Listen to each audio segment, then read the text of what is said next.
अस्सलामुअलैकुम। जनाब Babubhai सोपारीवाला girls primary school धोरण 2 ऑनलाइन एज्युकेशन में आप सौ विद्यार्थी मित्रों स्वागत है।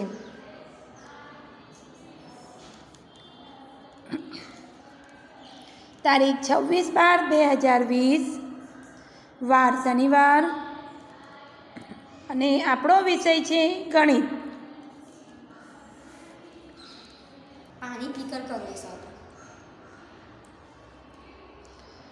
गणित में अत्यारे आपणे पुनरावर्तन करीए छीए, बराबर ने।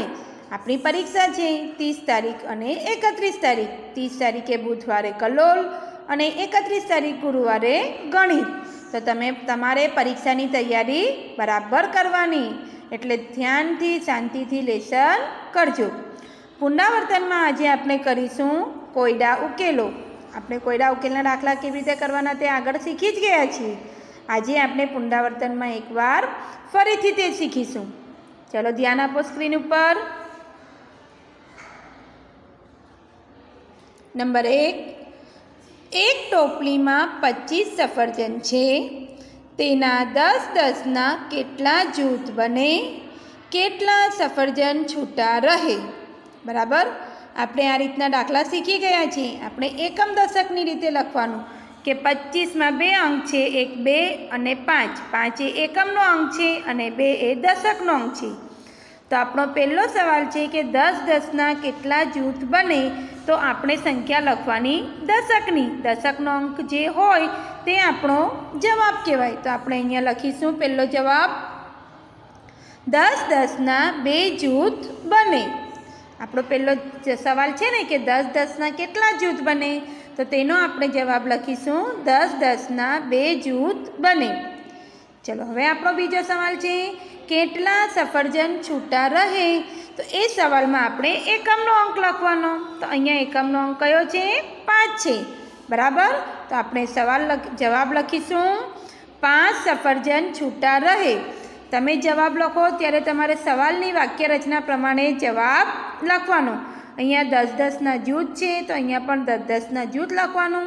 अने बीजा सवाल में सफरजन छूटा रहे छे, तो आपणे जवाब में पण लखवानुं सफरजन छूटा रहे। तो आपणो आखो जवाब थशे 10-10 ना 2 जूथ बने, 5 सफरजन छूटा रहे।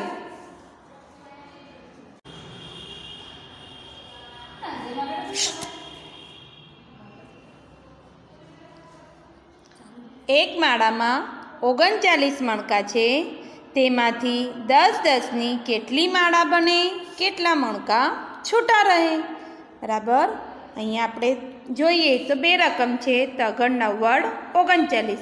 एकमनो अंक 9 अने दशकनो अंक 3। तो 10-10 नी केटली माळा बने, तो दशकनो अंक लखवानो। बराबर। तो आपणो पहलो जवाब बनशे 10-10 नी 3 माळा बने। अने बीजो सवाल छे केटला मणका छूटा रहे, तो आपणे एकमनो अंक लखवानो।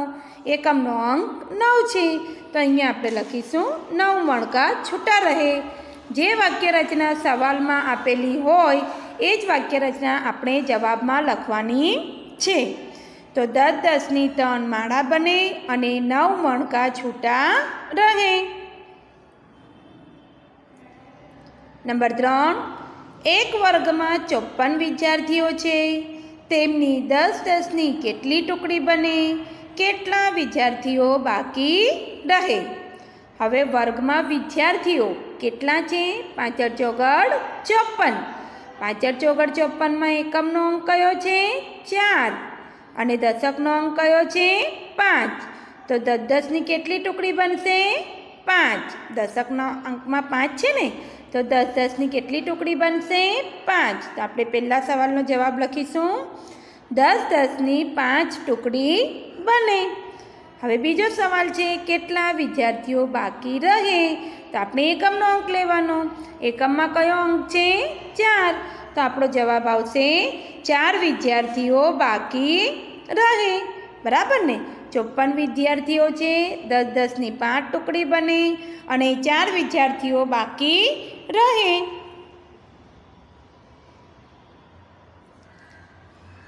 चल हवे नंबर 4, एक बॉक्स में 67 6 × 7 = 67 તમને આ પલાખા બરાબર આવડવા જોઈએ બાળકો કે એક બોક્સમાં 67 પતંગ છે, તેમની 10-10ની કેટલી થપ્પી બને, કેટલા પતંગ છૂટા રહે. તો હવે 6 × 7 = 67. એમાં દશકનો અંક કયો? 6 અને એકમનો અંક કયો? 7. તો આપણો પહેલો સવાલ છે 10-10ની કેટલી થપ્પી બને, તો આપણે દશકનો અંક લેવાનો. તો દશકમાં કેટલા છે? 6 છે. તો આપણે જવાબમાં લખીશું 10-10ની 6 થપ્પી બને. આપણો બીજો સવાલ છે કેટલા પતંગ છૂટા રહે, તો આપણે એકમનો અંક લખીશું. એકમમાં 7 છે. તો આપણો જવાબ આવશે 7 પતંગ છૂટા રહે. તો એક બોક્સમાં 67 પતંગ છે, તેમની 10-10ની 6 થપ્પી બને અને 7 પતંગ છૂટા રહે. અહીંયા થપ્પી શબ્દ છે તો આપણે થપ્પી લખવાનો. જો કોઈ જગ્યાએ જૂથ આપેલું હોય તો જૂથ લખવાનું, ટુકડી આપેલું હોય તો ટુકડી લખવાનું. જે રીતે સવાલની વાક્ય રચના હોય એ રીતે જવાબમાં આપણે વાક્ય રચના બનાવવાની. નંબર 5, લાકડાના એક પારામાં 87, 8 × 7 = 87 લાકડીઓ છે, તેમના 10-10ના કેટલા નાના ભારા બને, કેટલી લાકડીઓ છૂટી રહે. તો 8 × 7 = 87. 87માં 8 દશક અને 7 એકમ. તો 10-10ના કેટલા નાના ભારા બને? 8. કેટલા બને? 8. તો આપણે જવાબમાં લખીશું 10-10ના 8 નાના ભારા બને. પછી બીજો સવાલ છે કેટલી લાકડીઓ છૂટી રહે, તો એકમનો અંક કયો છે? 7. તો કેટલી લાકડીઓ છૂટી રહેશે? 7. તો આપણે જવાબમાં લખીશું 7 લાકડીઓ છૂટી રહે. તો લાકડાના એક ભારામાં 87 લાકડીઓ છે, 10-10ના 8 નાના ભારા બને અને 7 લાકડીઓ છૂટી રહે. આ આપણો કોયડા ઉકેલનો જવાબ. આ કોયડા ઉકેલના દાખલા ધ્યાનથી કરજો બાળકો, એકમ દશકની સંખ્યા જોઈને. તો તમારે આ 5 દાખલા ગણિતની ખાનાવાળી નોટમાં 2 વાર સરસ અક્ષરે લખવાના છે. અને લખતા ધ્યાન પણ આપતા જજો અને ગણતા પણ જજો, સમજતા જજો. અને પછી દાખલા કરજો અને વ્યવસ્થિત જવાબ લખજો. અને દાખલા લખવાની શરૂઆત કરો તે પહેલાં આજની તારીખ અને વાર લખજો, ઉપર પુનરાવર્તન લખજો, સૂચના લખજો અને ત્યારબાદ આ દાખલા 2 વાર લખજો. Thank you.